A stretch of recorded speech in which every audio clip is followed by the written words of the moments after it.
and welcome to Man's Model Moments. In today's video I'm going to be comparing every 1/72nd scale F-35 tooling in a side-by-side competition to find the best available. Now when I say all the F-35s, I'm talking about original kits and not reboxes, so you won't see the Revell, Tamiya or PM model kits for example, since they're all the base italeri kit. So with that proviso, let's have a look at the contenders. First up in the F-35As is the Academy, which was tooled in 2013. Next is the Hasegawa kit, which followed a year later in 2014. We then skip back to 2013 for the italeri offering. For the STO-VL F-35b, we once again start off with Academy with their 2020 tooling. Following that is the brand new 2023 airfix set. In stark contrast, we then have the oldest kit here, the 2010 Fujimi. Hasegawa give us their tooling in 2018. And closing out the B versions is the 2019 Italeri. We have just one entry for the carrier variant from Orange Hobby, which completes our lineup for today. Now let's look at how I'm going to judge these contenders. The first category is cost, with the least expensive kit getting the most points, and points decreasing with increasing cost. Second category is packaging, with better protection for the components scoring higher. The third category is number of parts, with higher part counts scoring better than lower ones. The next category regards to building instructions, and here I'm looking for clarity rather than just being flashy. The fifth category is painting and decaling guide. Again, I'm looking at how clear and helpful it is, along with giving useful paint references. Next are the decals, with breadth of offering, register, clarity and variety all factoring in. Seventh category brings us to the actual kit components, and this deals with the plastic, how hard and brittle it is, how it reacts to glue, parts gates, ejector pin marks and so on. The next category is content, what does the kit actually give you, with more options, extras etc. scoring higher than just the base aircraft. The penultimate category is dimensional accuracy, with smaller mean errors giving higher scores. And the final category is external and detail accuracy of the components provided, with larger simplifications or errors scoring lower. In terms of the actual scoring, the kit with the highest placement in a category will receive 12 points, 10 points are then awarded for second place, 8 points for third place, 6 points for fourth place, and then the remaining places will receive decreasing points from 5 to 1. So with the stage set for our 9 contenders, let's start with round 1, cost. Now I won't read all these out since you can see them appearing on the screen, and you may find them for different prices than I have, but these were the cheapest prices I could find these kits in the UK in spring 2023. As you can also see, there is a wide variation, but Airfix are a clear winner with their starter set for $19.99, closely followed by the Italeri F-35A and a joint third for Italeri and Academy. So Europe and Korea forging an early lead, with Japan and China trailing at the rear. Let's take a look at our second category and see how things change with packaging. Now as you can see, almost all the kits here are supplied in top opening boxes.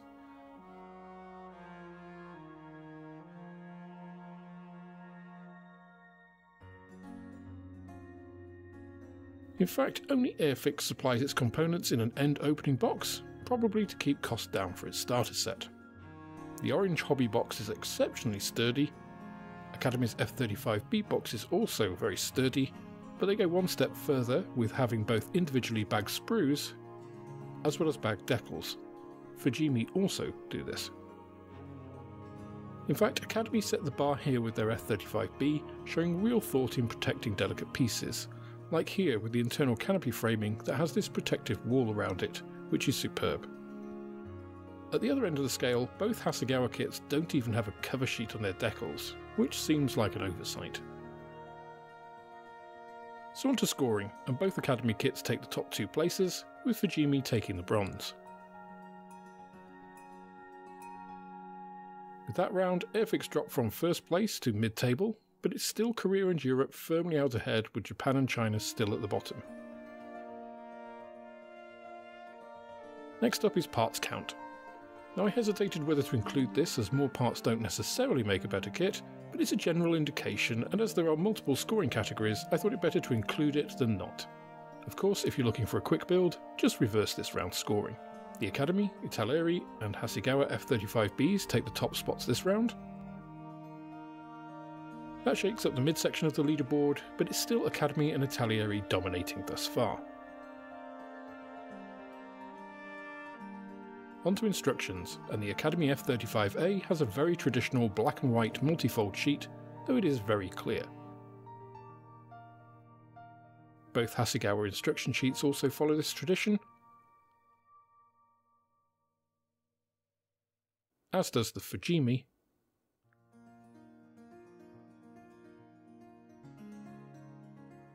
Orange Hobby steps this up a bit with black and white instructions in a booklet format.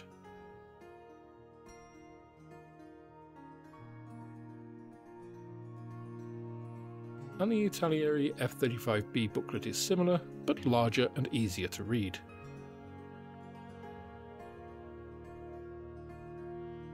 The Italeri F-35a booklet is even clearer and appears to have actual kit photographs or CAD renders as its illustrations.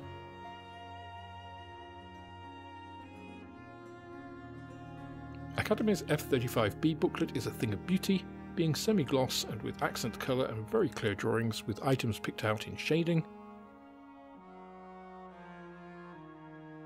But in terms of actual utility, however, it is airfix that leads the pack here, with a large instruction booklet that uses colour to highlight things like where exactly to apply the glue, and sprue diagrams to show where components are located at each step. I only wish airfix had put them in a top opening box so they didn't have to be folded. So airfix take gold for their instructions, with Academy and Italeri picking up solid silver and bronze positions. That brings airfix above the Italeri F-35A, though their F-35B and both Academy kits still sit at the top. Orange Hobby comes up, leaving the Japanese manufacturers firmly at the bottom of the table. We now come on to paint and decal guides.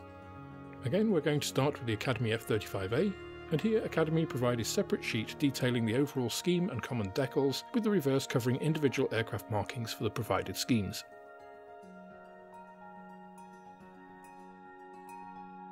Italeri trump this with their F-35A booklet with larger and better colour renditions of the aircraft catered for, but it is their F-35b guides which are the best, with two full-colour double spreads of not just the aircraft but also ordnance and the bomb cart. They are also the only manufacturer to cite federal standards in their paint references.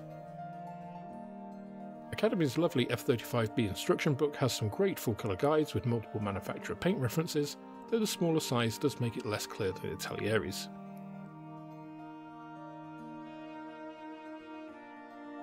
As the airfix kit is a starter set, it utilises the rear of the box as a paint guide, so you do get full colour, but only Humbrol paints, though these are provided of course.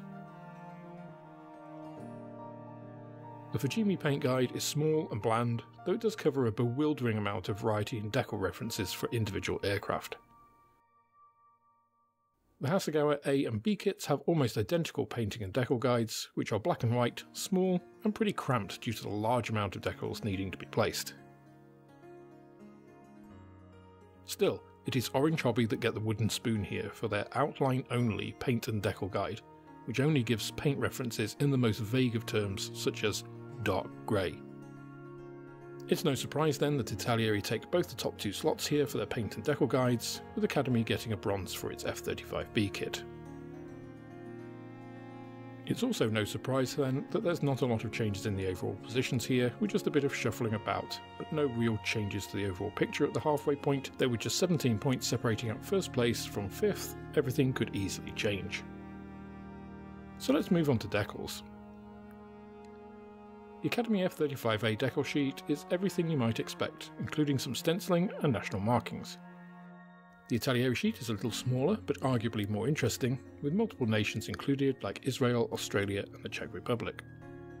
Hasegawa's F-35A sheet only covers a single subject, but includes a massive stenciling to represent the different radar-absorbing material surfaces on the F-35.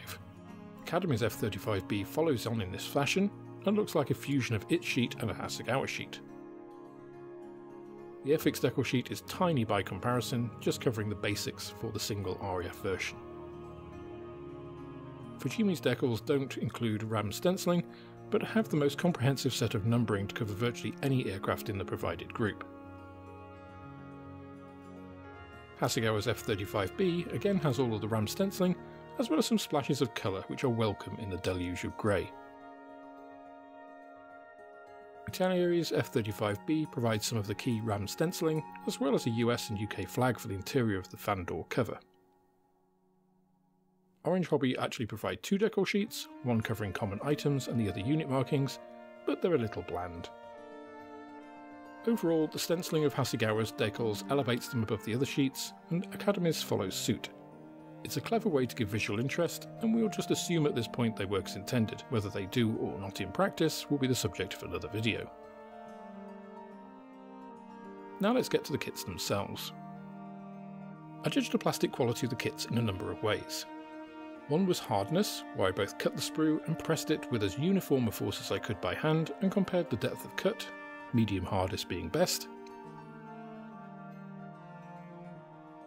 I tested its brittleness by pinching with clippers and seeing how easily it snapped, ranging from this very brittle Fujimi plastic to the very forgiving airfix styrene, with the middle ground again scoring best. I timed how long a flat cut piece of the sprue took to bond using Tamiya extra thin, with faster times being better. I checked parts for pin ejector marks on visible faces, those on internal faces were not counted, the lack of these obviously being best. I checked the parts for flash, like this on the Orange Hobby gun port here, with no flash being optimal. I measured the size of connecting sprue gates on main and peripheral parts to get a mean figure, which would affect parts cleanup, with smaller values being better. I also deducted points from the Hasegawa F-35b kit because it was absolutely swimming in mould release agent, so much that it was both visible and could be felt on your hands after touching the kit. Putting all of that together, the Academy kits came out highest, with Airfix's flawless moulding also getting in with a bronze.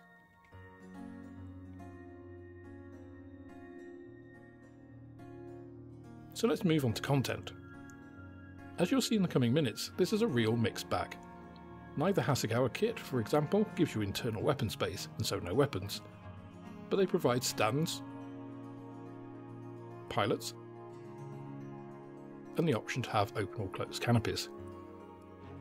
Airfix does the same, but with no open canopy option, and the pilot they provide is like a dummy of an adolescent. They do, however, provide you with two paintbrushes, glue and paints, which is great considering it's also the cheapest kit here.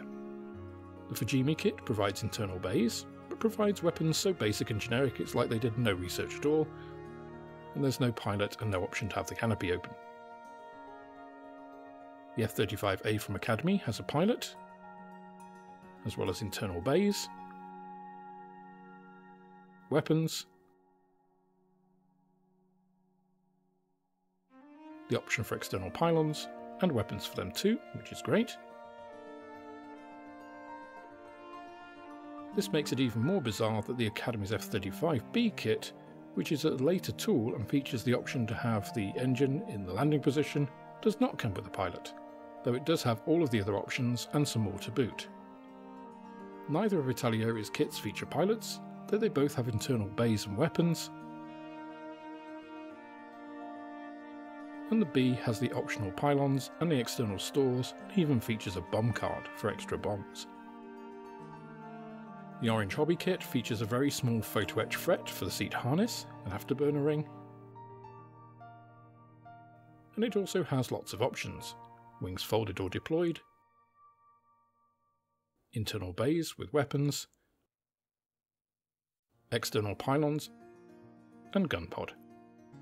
It also has two resin LRASMs included, though there are no instructions or even references made to them inside the kit. Overall, the Italeri and Academy F-35Bs give you the most here, though the Orange Hobby F-35C is a close third. Bizarrely though, none of these kits gives you a pilot, which seems like a strange omission, especially with Academy including one in their F-35A kit. Let's move on to dimensional accuracy. Now I measured the kit's length using the fuselage placed on a ruler, with the rear stabiliser and nose taped on in position if needed. For the wingspan, I measured directly with a digital vernier caliper. For both measurements, I did them in triplicate and averaged them. Now the F-35A has a length of 15.7 metres and a wingspan of 10.7 metres, which equates to 218mm and 149mm respectively in 1/72nd scale. The Academy kit had a length of 213mm and a wingspan of 145mm, giving a mean error of 2.4%. The Hasegawa was 217 and 149mm, giving only 0.3%. The Italeri was very similar, with a slightly smaller error of 0.2%. The F-35b is a very slightly shorter aircraft than the A, making it a millimetre shorter at 217mm. The Academy B is much more accurate than the A, being only 0.4% undersize. The airfix kit is a couple of millimetres short in length and wingspan, giving a 1% error. The Fujimi kit is pretty much bang on dimensionally. The Hasegawa and the italeri kits are very similar to the Academy, with fractions of a millimetre between them. The F-35C is a much wider aircraft with its extended folding wingtips, giving it a span of 13.1 metres or 182mm in 1/72nd scale. The Orange Hobby kit is spot on in length, but has overdone its wings considerably, giving it the second worst dimensional accuracy of all the kits. Most of these kits are very good dimensionally, and whether a 1 or 2% error is going to be noticed in 1/72nd scale by the majority of people is questionable, but in terms of the competition, the Fujimi, Italeri A and Hasegawa kits are the best. Now for the final category, accuracy. I initially approached accuracy from the bottom up, since it's easier to spot errors, and the loser here is Fujimi, probably because of when it was tooled, a full 5 years before the F-35B became operational. The most glaring problem with the kit is that it's covered in rivets, an absolute anathema to stealth and something that would be pretty painful to correct. There are also elements on the body, like the hump behind the cockpit, which are completely the wrong shape.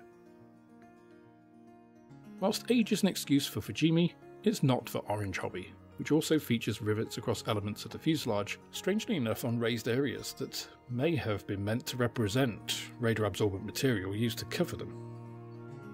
The Italeri kits are next up because they feature extremely overdone raised areas to represent these RAM materials, which simply don't exist on the actual aircraft. Differentiating the remaining kits is a bit more tricky. The Hasegawa kits probably have the most accurate external profiles, as they're completely smooth, with their decals representing the differing materials. Airfix then follows them, but does feature some simplifications in the engine, leading edge slats and other external elements. The Academy kits feature some slightly raised pieces, but they're very subtly done. And their leading edges, flaps and control surfaces are much better than the others. When we look at other details like landing gear, Hasegawa have, for some unknown reason, created simplified solid triangles at the tops of the gear, which are completely unrealistic. These don't feature in the Airfix or Academy kits, which have much better rendered undercarriage. The Academy kits also have internal bay detail and detail on the bay doors, and the F-35B has some very nice engine detail, which is the best of any of the kits. On balance, Academy pips the Hasegawa kits here, as any raised areas are very subtle, and the wealth of other detail overwhelms the rather sparse Japanese kits. Airfix is next, with a commendable overall finish which is let down a little by a few simplifications. With that last round, we can see that the Academy F-35B has cemented its victory way out in front, but the rest of the field is packed together pretty tightly with just a couple of stragglers out at the back. Now this of course is just a comparative unboxing, and it doesn't say anything about what the kits are actually like to build or the finished articles. That will be a future video. But for the moment, the Academy F-35B has a really winning combination of a mid-range price, great packaging, great instructions, painting guide, decals, good plastic characteristics and moulding, a large range of options and content, and decent accuracy. Having said all that, trying to differentiate between these kits was difficult at times, and where some are excellent in some areas, they fall down in others, meaning that at the end of the day there is not too much to choose between them. Some of these categories are also subjective. As I mentioned at the time, if you want a simple quick build, the parts score should be reversed and the Airfix kit will jump up to equal third position. There are a couple of takeaways here for me. Firstly, the Fujimi kit isn't one anyone should really consider. It is the oldest tool here, and it shows. It's expensive, inaccurate, and there are plenty of alternatives for the F-35b available. Secondly, Orange Hobby's F-35c didn't do very well here. Despite it having some great features, it costs more than twice the price of the airfix starter kit, and it has some serious issues. I get the feeling that it being the only horse in town is its main strength, so I'm looking forward to how Italeri's F-35c, coming out later this year, will compare. Other than these two, I think the others will all produce decent facsimiles of the F-35, and it really depends on what you value as how they will compare for you. From my side, I don't think the higher cost of the Hasegawa kits is justified, given that they supply you with just the basic elements, essentially just the aircraft. But if you're prepared to pay that for what is arguably the most accurate external finish, then that's very much up to you. The italeri kits offer good value if you can overlook the rather heavy-handed exterior detail, whereas the Academy kits give a good all-round experience, though the A version is a bit on the small side. It should also be said that the airfix kit, whilst the starter set, really does hold its own against some of these much more expensive kits, and if you're just looking for a bargain F-35b, it's really a good option. So at the end of the day, you pay your money and you take your choice. Any of these kits should be able to make a decent F-35, which is what I'll look at in a later video. In the interim, I'll be putting complete unboxing videos for each of these kits up over the next couple of weeks, so you can have a closer look at each of them should you want to pick them apart for yourself. With that, I just have to thank all of my wonderful YouTube channel members and Patreons for their support. Videos like this one are pretty costly to make, and without your support I wouldn't be able to make them.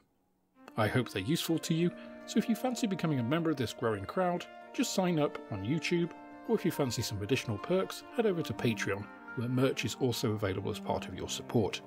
Lastly, if you've not yet tried Beyond the Box, my podcast with fellow modeller Moss of Moss 6510 Models, then look us up on your favourite podcasting platform and listen to us whilst you're enjoying your own modelling moments. Links to all of these things are also in the video description below. That's all for this instalment of Man's Model Moments. If you enjoyed the video, please click the like button, subscribe to the channel for more like it, and share this video with others you think would also enjoy it. You can also follow me on Instagram, Twitter and Facebook, and if you're feeling generous then I also have a Patreon, which is absolutely the best way of helping me to grow the channel and produce more content like this. With that, I hope you have plenty of modelling moments of your own, and I look forward to welcoming you on the next video.